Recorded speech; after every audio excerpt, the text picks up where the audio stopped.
We talk about becoming self-aware. I try to be like a third-party observer of like my life, as much as possible. You're almost like taking that view where you're looking down at the situation and not necessarily that person that's in the middle of the fight or the situation or whatever. It's pulling yourself back as much as possible to catch yourself. It's just becoming self-aware so you can get a little more control over your daily actions, right?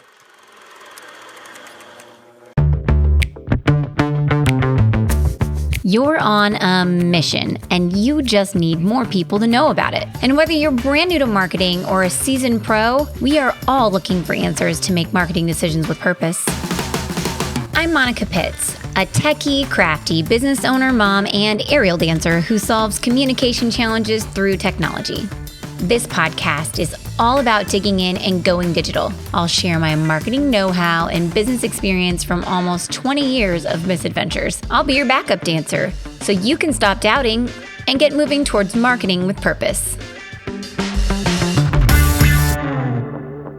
So hello again and welcome back to Marketing with Purpose. My name is Monica Pitts, and today we're going to talk about change again. Yeah, I know. We've had a couple episodes about it this year, but we are bringing it back because over the past 18 years, change is one of the only things that has remained constant in my business. And I know that some people love it and other people really do not love it. And that's why we talk about it on this podcast so much, because in order to make marketing and business decisions with purpose, we have to be able to embrace the idea that things will change and then figure out what the heck needs to change and then make a plan to pull it all together. And so with me today to talk about change again and share his story about the evolution and success of his business is a person who's actually helped my company evolve along the way. And while doing so, his company has actually evolved just as much. So I would like to introduce you to Paden Squires. Paden, why don't you start us off by introducing yourself and telling us a little bit about your business, like where it is now? Sure. Yeah. Thank you, Monica. I've enjoyed working with your company over, a handful of years, and it's been good. Where I'm at currently, I've been through a ton of change in the last year or two. My business in 2023, I've had my own CPA firm for about a decade.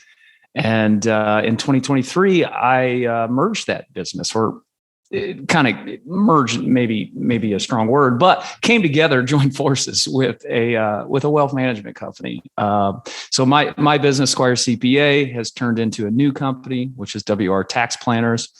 We work here in town directly with WR Wealth Planners. Really, our strategy there is to bring wealth and tax consulting really all under one roof for the synergies that come along with that, and really trying to put the client at the center of all that. Where you're not necessarily having all this conflicting advice or advisors that maybe even don't like each other or don't work well together and get conflicting advice, and the client gets stuck and doesn't know what to do. So that's what we're really trying to build out a model there. I have a lot of other smaller ventures going on. I launched my podcast this year, just a couple of weeks ago, Behind Their Success, which I'm really excited about. I really love doing things like this. Just kind of spreading knowledge, talking, networking with other entrepreneurs. This stuff really lights me up. Not that I don't enjoy strategizing with clients on the other side, but this is new and exciting to me, for sure. When it comes to, life side, I'm kind of normal guy, married. We've been married for be 12 years this year. My wife, Devin, she's a medical professional here at the university. We got 3 small kids, 7-year-old, 6-year-old, 4-year-old, crazy busy with life, as you can imagine, activities, school. So day to day, like finding time is dang near impossible. So that's kind of me in a nutshell where I'm at now. Well, I appreciate you combining those two things together, because there are so many times where, we're sitting down with our financial consultant and we're like, well, we're going to have to just check with Paden. We don't know. Because they're like, I think maybe you can do that, but you can't, because just like you, we have multiple ventures between rental properties and other businesses. And it's, I just want to make sure that I'm not blowing myself up at the end of the year and giving all the money back to the government. I have no problem paying taxes. I understand that's how the universe works. I just also would like my energy to come back to me as well, like in the Sure. form of money. So I can do things like, I don't know, send my kids to college. It's a small thing I'm looking for. So you when you have 3 kids, did you start your business before you got married and have kids, or was that something that you started after? Yeah, it was actually before, which probably made that a little easier, right? So yeah, I started my business. I came out of college, 2010. I graduated with my bachelor's degree. Economy was terrible. I didn't know what to do. I got a job working at a bank, and I was like, you know what? I should just go get my master's degree. Why not? I don't want to make student loan payments. Let's push that off while I'm in grad school. So I did. I went and got an MBA. I worked in jobs, worked at a bank, eventually worked at a massive Fortune 500 company in their finance department. This was around 2013, 14. My job at that massive company, I was bored out of my mind. They probably kept me busy with 8 to 10 hours of work a week to do. And, then I had to set in a cubicle for the other 30 hours. The cool thing is I guess, was smart enough at the time to use that to my advantage. That's when I decided, you know what? I don't really want to work here long term. I don't see anybody's job that I want. So I started studying for the CPA exam. Sat there at my desk. Nobody cared what I was doing because I got the tiny amount of work done I was supposed to get done every week. And I sat there and listened to audio nonstop, CPA audio. If you know anything about the CPA exam, it's one of the harder certifications to get. There's 4 different exams you got to pass, and all of them have like a less than 50% pass rate. So more people fail each exam than actually pass it. You got to pass all 4 of those. And I had all the time in the world, so I studied nonstop and passed all 4 of them in 8 months. And the funny thing is, I didn't tell my boss or anybody at work that I was doing that until I had already passed 3 of them. And I was like, oh, I should probably tell them what I'm doing at this point. I think I was just trying to, I knew I wasn't going to be there, and I guess I was just afraid to tell them or what have you. But from there, I guess I was brave enough to quit my job. It was probably, I don't even know if it was the right logical move at the time, but I quit my job and I was like, you know what? I'm going to prep taxes. And I had never done that before. I had some of the education and background, but I'd never been, I had never done that. And I quit my job, opened up my office in my living room in Fayette, tiny little town, and kind of the rest is history. It was just slowly grown from there. Moved to Columbia, and really, that's where a lot of the business was, and just kind of blown up from there. What did those conversations with your wife sound like when you were like, hey, honey, that cush job that I have that I only actually have to work 8 hours a week at? I'm going to quit that and I'm going to do taxes in the living room. Like, how did that go? Obviously, you're probably the numbers guy of the two of you. I feel like every relationship, every business, every family has to have a numbers human, right? Like, I've got Stacy, I've got Mike. Thank God for both of them and the fact that they can add. I now have a 13-year-old who can also do math in her head. It's like magic in my life. But what did those conversations sound like? Yeah, it was kind of amazing timing. My wife near the same time was finishing. She has multiple bachelor's degrees, but she was finishing her second one so she could get she was getting her nursing degree. So we were used to only living on my income. So at the time she was coming online to make money, and I'm like, you know what? I'm going to jump offline. And we're really in the same spot, and whatever money I make is almost just like more money than we had before. Right. So the timing of it was good. Yeah. And, my wife's always super supportive. She often, my profile, I guess, to some degree kind of gets raised in the area. And, without her, like, she's doing a whole lot of the work in the background that maybe no one sees, right. Or she gets credit for. So she was always supportive. She kind of saw the vision with me, and we talked about the vision, and we were both brave enough to do it. Are you guys both like future pacing people, or are you like the people that like to look? I mean, I feel like you have to be future pacing, which is really interesting for a CPA because that's not like, usually they're like tried and true. This is what worked, based facts, logic. And so the future pacing thing is where like I think that their businesses probably have a hard time growing and evolving because it's just not comfortable. Change isn't super comfortable for a person who's that good at logic. Like Like, usually, yeah, right? yeah, So are you 100% guys both agree. future thinkers then? Yeah, 100% agree. And honestly, we're big. I've taken a lot of personality tests. One of the things I really try to do, and biggest piece of advice I give to anybody is like, you need to become as self-aware as possible. Like, what's your strengths, what's your weaknesses, know those so you know how to interact in the world. But I don't know if you know anything about Culture Index. That's one. That's one that we use a lot. Personality exams. I mean, we do that on anybody that we're considering hiring through any of our companies. But my wife, she's actually more forward thinking than me, and actually more of a driver, like a high A type driving person than I am. Amazingly enough. So it's we kind of got two high driving people, so that can cause some conflict. But yeah, you're totally correct about the industry with accountants. They're very high detail, very low sociability generally, that you find in a high detail person like that. So the industry has a lot of issues. It's because no one's really willing to innovate or do anything any different, because the model just kind of works and there's not enough accountants to go out there. So everybody just easily gets business and nobody ever thinks of ways to make things better. It's certainly a struggle, but yeah, future facing that, I'm not your typical accountant. You'll find me in t-shirts from time to time. I dress, I dress, the part when I need to, but at the same time, I certainly like to have show my personality. Well, the fact that you're future thinking is probably why you have been able to evolve your business so much since 2014.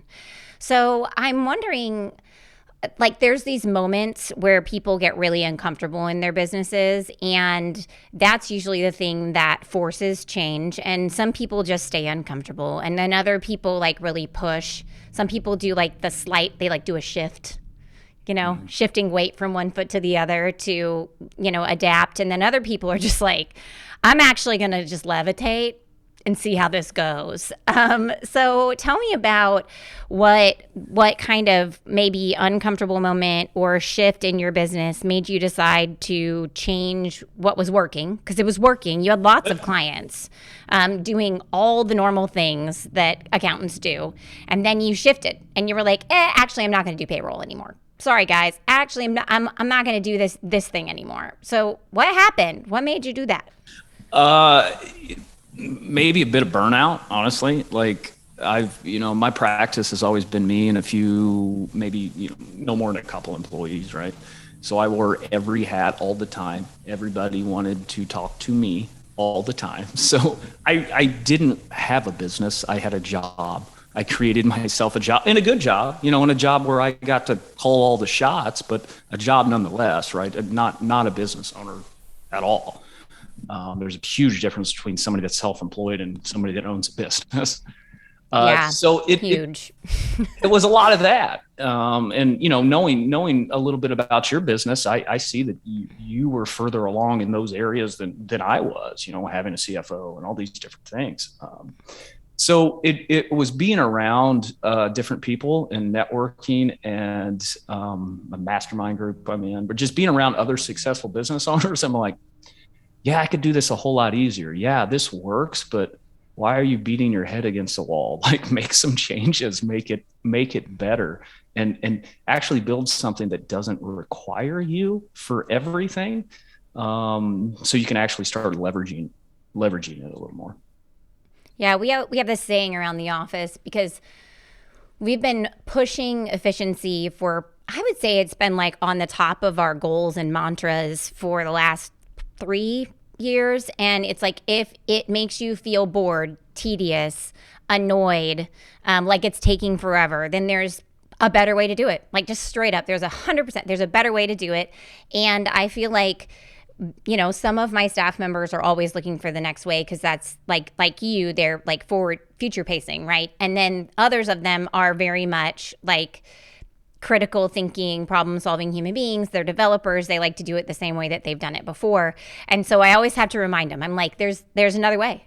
And so if you're pissed about it, you should probably just like chat to everybody. I'm annoyed with this. And one of us probably knows another way that you can do it because like you don't have to do it that way. And so it's good that you like saw that and recognized that.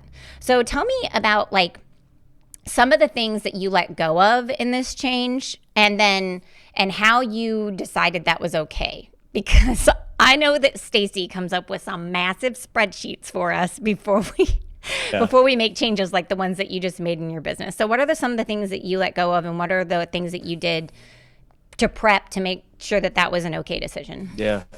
Yeah. And it comes down to knowing yourself like with everything. But, I'm a higher detail person, just, being an accountant and CFP and all those things, but I'm actually lower detail than probably most accountants. Obviously, I have some other different skills. And knowing my personality, you look at my culture index personality, it'll say right in there saying, he will not delegate stuff to people unless he feels like they're as competent as, I think I am. It says it right you in and there. Stacy, man. That thing, the culture index is just flat out and like read my mail. It's me. Yeah. So that's why I love using it. But it's so it's hard for me to let go of things. And it stresses me out. And that's something, even as an entrepreneur that that's not always, that's never 100% going to go away. You're always going to deal with that. And you're always going to have to be willing to just step in the middle of it and let go and be willing to say, whatever happens, happens. And I got to be willing to just deal with it. But to be able to do that, it's just reminding yourself that you've dealt with everything that's ever happened in your life before, right? You're still alive. You've survived every day you've ever lived, and whatever happens, you're an adaptable human being. You can figure it out. You have no choice. You will figure it out. So it's having that faith, and then also, deciding what to let go of. Like me, it's totally, does it give me energy or not give me energy? And do I do a lot of things that still don't give me energy? Yeah. But I know those are the things that I'm trying to get away from and get off my plate and give it to people that like to do that stuff and only focus on things that give me energy. And the cool thing is you only do those things, man, you can run and run and run and you'll feel great. And you will, fly down towards your goals and you won't even feel like you're working hard. Yeah. I mean, I can design all day long. I don't care. I can do it for 12 hours. I don't care. I love it. I love designing. I like art directing and I love building pages and websites. Now, when it comes to writing all the blog posts that we have on our website or reading everybody's text for their websites and then advising them on how it's blown up. And I'm like, I don't really want to do all that. But I do it, and hey, my biggest claim this last month is that I made it so when people sign up to be guests on my podcast, Zapier automatically creates a folder for you in my Google Drive in the right place, names it with your name, creates a notes document, and adds a link to the notes document into the calendar invite that Calendly sent you. That saved me 15 minutes per episode. That's huge. It wasn't really fun to do it, but I was really tired of making folders and linking things. It was 17 steps. Mm-hmm. Ugh. And that's it just demotivated me so bad every time. I'm like, I want to talk to these guests, but I don't want to make their stupid notes documents or link them for places. Oh, and I do it different every time. And then Mickey can't find anything. And then she's like, where is this? And I'm like, oh, poop. I didn't put it in there. It's not in the right place. Yeah. It doesn't serve me. Yeah, and it's like that's an investment, right? You had to do all those things to get that all set up, and that was a one-time cost. But the Yeah, the thing is, that's a future-looking action because you're buying your time back, right, in the future, that's a right? good point. So it's why it sucks in the beginning, and that's the same thing when you're like letting go of stuff at work or delegating stuff at work. 90% of the time it's like, well, I can do this in 2 minutes. Why am I going to take the time to, hey, come here, employee, let's discuss all this and talk all this? I just knock it out. But the problem is it's like you're not investing in your future, when you do that. Yeah, I went to a management training class back in the day. I think I was 5 years into running my business, and I had no idea how to manage people. I was like, I'm a mess. Like, I know how to teach people, but I don't know how to manage them like on a day to day. And so I went to this management class, and the teacher they did this big exam, like intake thing, kind of like this culture, personality assessment thing that you're talking about.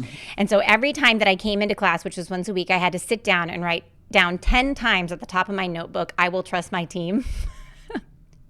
Every single week. I'm telling you, now I'm like, you know what? I'm going to delegate it. And when it's not right, I'm going to give it back. And then I'm going to do it again. And I'm not going to, I have to trust my team, right? And I have to trust them to fail. And I have to trust myself also to check their work and make sure that it's right. It's like a give and a take. But hey, if you have trust issues, that was a great forced builder for me. Yeah.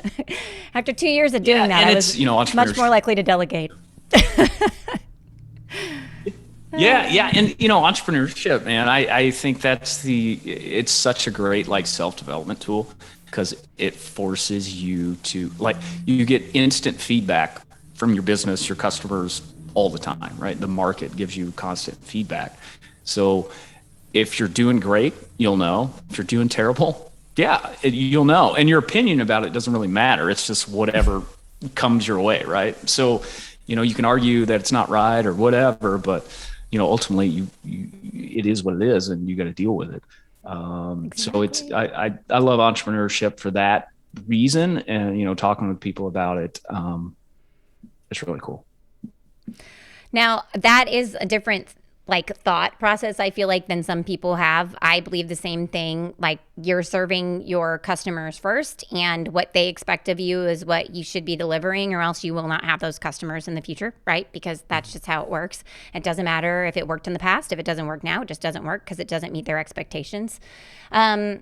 And one of the things that I noticed when looking at your new website is it does not feel like a CPA website at all. One of the things that I see a lot on CPA websites is like people shaking hands, people who are not them across desks from one another, like in suits with like glowing white backgrounds and big buildings in the background. I'm describing stock photos. And if anybody has listened to this podcast before, you know that I am not a fan of these things because they do not represent you, and you should be authentically representing yourself. Okay, off of my soapbox. You have really different pictures on your website. So one question I have for you is like, why did you decide to do that? Because they're friends. You should go out and check out Paden's website. Paden, tell me the web address right now. It's PadenSquires.com. Okay. And you should go check it out because there are no stock photos, but also he's not even wearing a suit. Okay. So what made you decide to do that? And then what kind of gut check did you have to do with yourself, if any, before you allowed yourself to even put those out on your marketing? Yeah, that's a great point. I'm in t-shirts, hoodies, what have you. And to be honest with you, I've always been a bit of a contrarian, which I think you have to be. And what I know about you, Monica, you're a quiet one yourself. Yeah. So I've always been a contrarian, and I think you got to be that to a degree to be a successful entrepreneur. Like you have to be different if you want anything different. You want your business to be different or massively successful or whatever that goal is. You got to be different than the crowd, or you're going to get the average result. Yeah. So it is brave. Like it does make me uncomfortable to share those kind of things, to a degree, right? Like once again, going back to knowing my personality, I'm a very high social person. which is more rare for like an accountant. And part of the reason why I've been fairly successful is I'm, pretty good at communicating with people. Um, it is tough to put yourself out there because as a high social person, you're actually way more in tune to what you really care about what other people think of you, right? And you get the imposter syndrome, all those things that come with that. But it's putting myself out there. That website is really my personal brand and me trying to be me. Authentically me. I have my other websites for my businesses, and those are great, and those are probably a little more standard, right? You're not going to get a picture of me on there with a suit behind like a big old mahogany desk or anything, because that's just not me. But as I've moved my brand from just me to a bigger company, I do know I need to be more of a team player there, I guess. But still, you'll still find me on social media being me and talking about what I like and being authentic. But yeah, it doesn't. There's a lot of social pressures out there that you make up in your own head. You just got to be brave enough to put yourself out there, and people see it. People are attracted to anything that's real and authentic. Like you go to the food aisle and you'll see on the cover of like every box it'll say like real cheese or real whatever, right? In a world of all this kind of like fake half-baked stuff, that people just want something real. So what was it that was like, I am going to do these? Like, was it a podcast? Was it like advice from someone? I mean, because it's not the normal Yeah. thing, right? Yeah, it's like with everything. It's no singular moment. It's a slow transition, right? Moving.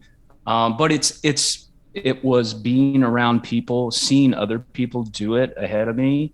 I have friends that have podcasts that are doing massive things, on their podcasts and getting crazy famous people, and seeing that and be like, wow, that guy is really not much different than me. We're friends. Like, if he can do it, I can do it, kind of thing.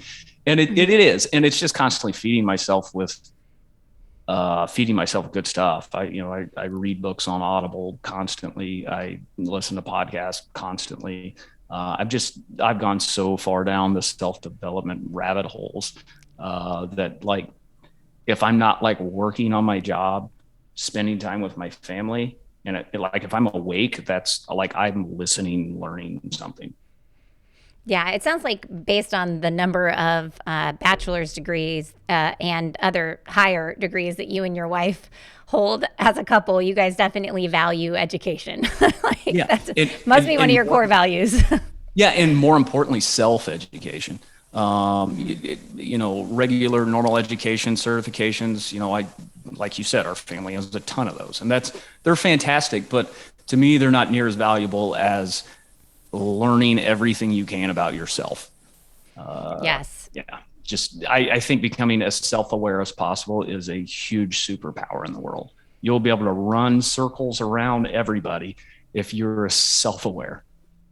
That is 100% true. And I love that you said that, because I just did like a communications training with my staff the other day. And I was explaining that, like, people who are young in their self awareness, they're like, they're not as effective because they don't understand their strengths and weaknesses. And then once you understand yourself, then you can lean into the things that might make you feel uncomfortable, but are going to be effective in your communication patterns, and avoid the potential like cliff jumping that happens occasionally when you're just being oblivious to yourself, right? So yeah, I love that you said that. That's really, really true. So my next question for you is success. So everybody defines it differently, right? I was just on a podcast the other day and they were like, so you have a 4-day work week.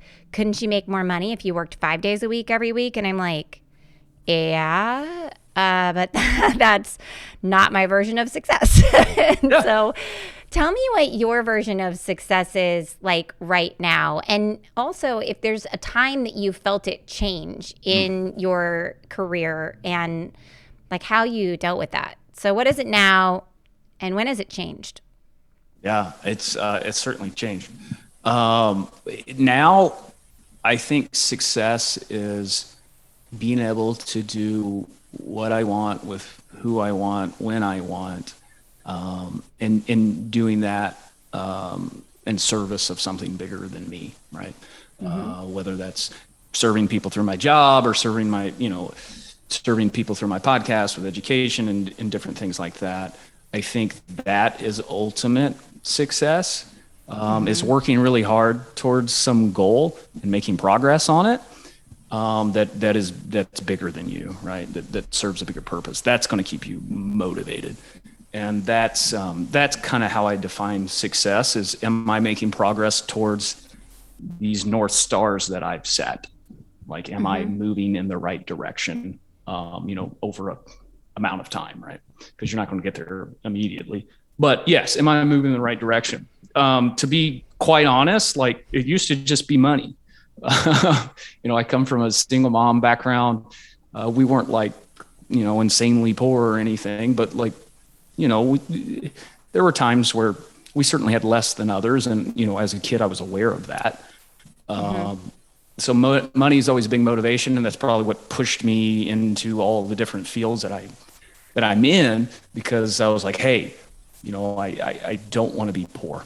That was honestly my driver until I got a little more mature, kind of in my self-awareness journey. But that was always my biggest driver. And the funny thing is, once you start having certain levels of success and the fear of being poor, I guess, becomes less of a reality. Um, you realize you're still not any happier than you were before necessarily. Like that in of itself is stuff. Money isn't just Yeah, success, like nice Yeah. things are great. And Mm-hmm. there's a lot of conveniences and things that you can purchase with that. But man, it's not going to fill any hole that you were trying to fill. Like wherever you go, you got to take you with you. So if you're not making yourself happy along the journey, like accomplishing something, the goal itself is not going to make you any happier. So You want to be your own best passenger. Like, yeah, yeah, yeah. I think and success can really be found when, like, we talk about becoming self-aware. It's I try to be like a third party observer of like my life, as much as possible. Is like you're almost like taking that view where you're looking down at the situation and not necessarily that person that's in the middle of the fight or the situation or whatever. It's pulling yourself back as much as possible to catch yourself of, wow, I did this or reacted that way. That it's just becoming self-aware so you can get a little more control over your daily actions, right? do you journal to keep yourself like in that like third party mentality? I know whenever I'm like really freaking out about something, I just have to write it down. Mm-hmm. I think because it makes my brain slow down Yeah. and it pulls it out of the loop, the continuous like repeat loop of drama. But then also it like puts me as an observer of what happened and it's like easier to handle with. So is that a tool you use, or are there other tools or maybe mantras you use to do that? Yeah. So journaling, I haven't, I haven't been great at journaling Yeah. specifically.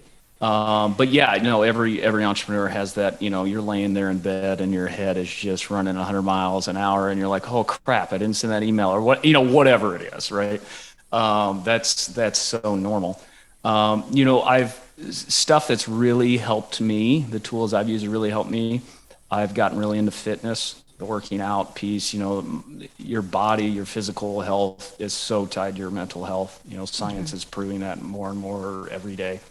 So that really helps me mentally to show up and be my best self, and it helps confidence, everything that goes along with that. I'm part of the mastermind group. I mean, I'm part of a group that has 40, 50 guys across the country that all have wildly successful businesses.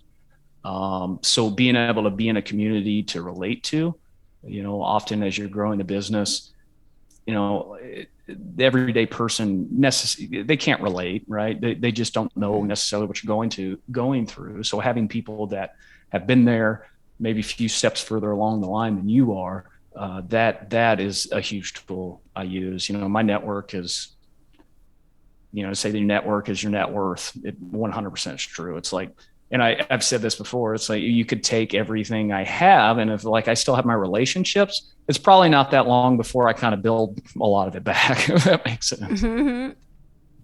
Now, one question I have for you, like back to that success thought.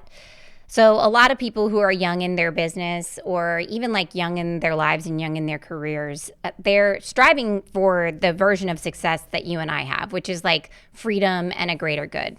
And like the person of experience, the mom and mentor in me is like, yeah, but we got to eat first, friends, and we got to work hard. Freedom is something that you earn. It's not a right that you have. That's what I always tell my kids and my employees too. I'm like, if I trust you, if you've earned this freedom, you get it. Like, I don't care. I really don't care. If you can get your job done in 30 hours a week, be my guest. Like, you are awesome. Like, I don't care. I'd love to get your thoughts on that because I love the idea of freedom and working towards a greater good. And I also feel like we worked really hard to allow our version of success to shift from money to this freedom and greater good mentality. Like, I'm not working paycheck to paycheck anymore. So what comes first? It's like Maslow's hierarchy. Yeah. And can you do it all together? I don't know. Like, when I was young, I wasn't doing it all together. I was just working 70 hours a week and paying my bills, That's what it was. Yeah, I think it is a slow transition, kind of like you said. We talk about even in our mastermind group of like how we go from the warrior stage where you're kind of like just in the fighting, right? Just fighting and getting after it. And then you're transitioning to more of like our group's called Gathering the Kings, but like transitioning to the king stage where you're like you're up here with all the levers and helping design everything where you're not in the middle of the battles necessarily on a day-to-day basis. That is smart, Paden. I love it. So what you're telling me and what I'm hearing is that you can still have the same version of success, of freedom and working towards the greater good. It's just there's different stages that you're going to go through to get it. First, you're the warrior, and then you're the king, and everybody's got to be the warrior. And even as I am like opening this new office, people, I'm the one who cleans my floors and my toilets, okay? Like, some days I want to like on a Friday, like when I'm not supposed to be working because we were doing the 4-day work week, sometimes I like want to put on a video camera to show you the stupid crap I do in my own office. I'm like, and here I am ordering toilet paper. And it's, and it's okay. Part of your continued success is that you stay humble like that, right? You are even still as the king or whatever analogy or imagery you want to use for that. It's the king is still willing to go do the work when it needs to be done, right? Yes. That's not your day-to-day job, but man, you'll jump right in there and show people how to lead, right? So I take out my own trash. Yeah, absolutely. Absolutely. And that's why you have a great team, because they know they have a leader that's like, well, they're here with us. Right. Yeah. Yeah. Now my kids are actually, they're transitioning into the warrior stage of their journey because they're like, well, we want to have these really fancy cars when we turn 16. And I was like, well, here's your budget for a car. This is all I'm saving for you for a car. And I know what you want costs twice as much. You've got 3 years to get there. And so Ellis is like, I'm going to clean the floors. I'm going to clean the toilets. I'm going to do it all. Like, I have got to earn this money. I'm going to be an intern for you. I'm going to do all the grunt tasks. She's like, it's happening. And I'm like, great. And so she comes in and does it. And I'm like, yay. Awesome. Now I don't have to clean my floors because my kid is doing it for me. And then she can buy her own car, which I hope she doesn't crash because she'll own it. There's one other point, I kind of like to make on that. It's like, I was listening to a podcast this morning, which Ed Milet's podcast, which amazing. If it's one of the biggest podcasts out there, but he was interviewing a guy and talking about how they really don't like how entrepreneurship is like marketed, kind of on the internet, like it's just, especially to males, where it's just like all these big fancy cars, women, whatever it is. Right. Mm-hmm. And that it really doesn't show the side of like, this is probably going to suck for 5+ years. You're going to get your head kicked in repeatedly, and you just have to stand there and take it and do it over and over and over again. And then maybe you can have the cars, maybe. Yeah. So, Or choose not to have the cars so that way you can do other things with your yeah, money, yeah, which yeah, is our family's plan. You know, we yeah. have two paid off And cars it's and one of important to them's completely rusted through. And I'm like, you're like the millionaire that lives next door that you would have no idea that he's a millionaire. That's my husband yeah, and in his that's rusted great. out truck. Yeah.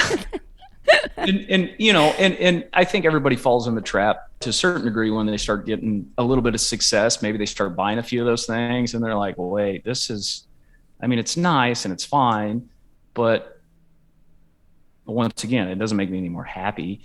And then it's just constantly redefining of like what are your goals are and getting as specific as possible, and then using those resources to move towards those ends. Yeah, I agree with that because I think it's a values thing. And there's nothing, I always tell my daughter, there's nothing wrong with wanting to have a nice car. Like one of my best friends drives a really nice car, but she also has to drive like an hour to get to work every single day. And so that's the spot that she sits for 2 hours every day where she unwinds and has her me time because that's where she gets it. And so I'm like, good for you. You deserve this car. You're making the sacrifice of your time to feed your family to have this job. And then for me, I'm like, I drive 15 minutes into town. I think my car gets me there. And so I'm good. But I get both sides of it. And so I feel like you're right. You just have to look at your goals and then figure out what are the sacrifices that you're willing to make that fit within your values that'll help you get to those goals. Which leads me to my last question for you. What's your next chapter? Like, what do you think? Where are you going? I want to know. So that way I can watch you get there. Yeah. I really want to do more and more stuff like this. Growing communities and networking. I've met in the last 24 months, I've met so many like amazing people, even across the country. So I really don't know. And actually, here's the kicker. I'm in the middle of like an 8-week course with this very impressive guy. Like this guy is the mental coach for the University of Texas, the largest athletic department in the country. For all their head coaches and all their athletes have to take his course.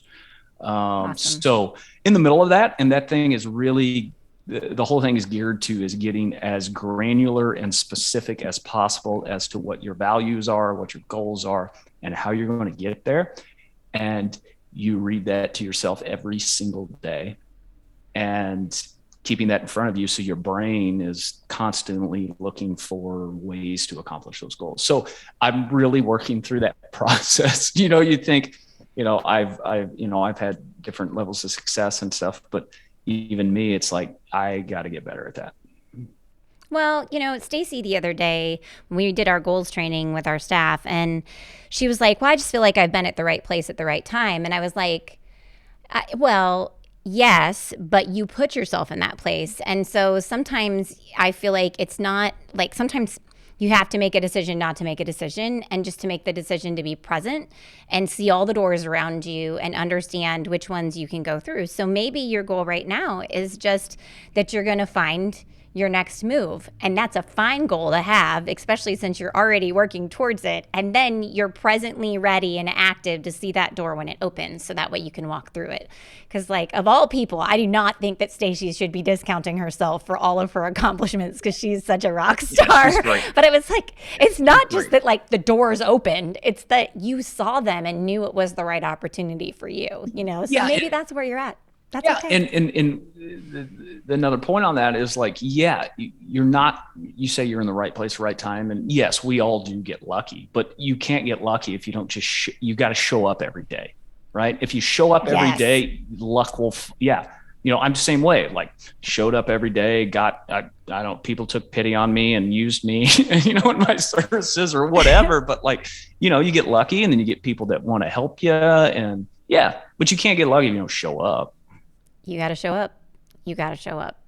Well, thank you so much for hanging out with me today. This was awesome. I feel really jazzed. Yeah, it's fun. My next interview is going to be like, what happened to this girl? She's turbocharged. Love it. It's because of Paden. He turbocharged me today. So Paden, tell people how they can get a hold of you. Okay, so first I want you to tell them about your podcast, and then your services. How do they get a hold of you for that? Yeah. So I'm all over social media. You can go to PadenSquires.com. That's kind of, you're going to see all my personal brand. And the cool thing in social media, we share some financial tips and different things because that's my expertise, but a lot of it's mindset, entrepreneur growth, self-development kind of stuff, because that's really what I'm passionate about. My services, my businesses, WR Wealth and WR Tax Planners. You can Google us online. You'll find us there. We really try to serve people and give them really high level financial advice, for sure. But yeah, connect with me on social media. That's great. I'm on most of the major platforms. Just search my name, and I love to interact. So spell your name for us, because there's 14 It different is a ways little to spell different. Paden. I keep spelling it with a Y because we used to have an employee that was a Y Paden. Yeah. You are not a Y Paden. No, my name's been misspelled my entire life. And I just get called Peyton. Um, With a T, which doesn't even make any sense because you've got a D. So Yeah. spell it out.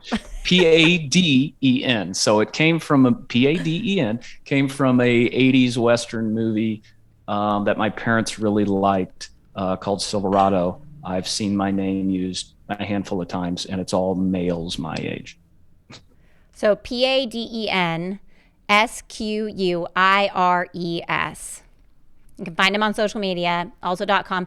And also, friends, like the show notes for this podcast and the outline for it, they're going to be on mayecreate.com, which is MAYECREATE.com. So you can just click on stuff over there, like if you don't want to write stuff down, like if you're in your car. Don't get into a wreck. I tell you that all the time. I'm momming you. I know. It's because you're important and we need you on this earth. So stay safe. All right, friends. Well, thank you so much for hanging out with us. If you enjoyed this episode today, or if you learned a thing or two, you can subscribe. And then I will come back to you with more friends and more advice every week. Every week you can hang out with me. So thank you so much for listening. And until next time, go forth and market with purpose.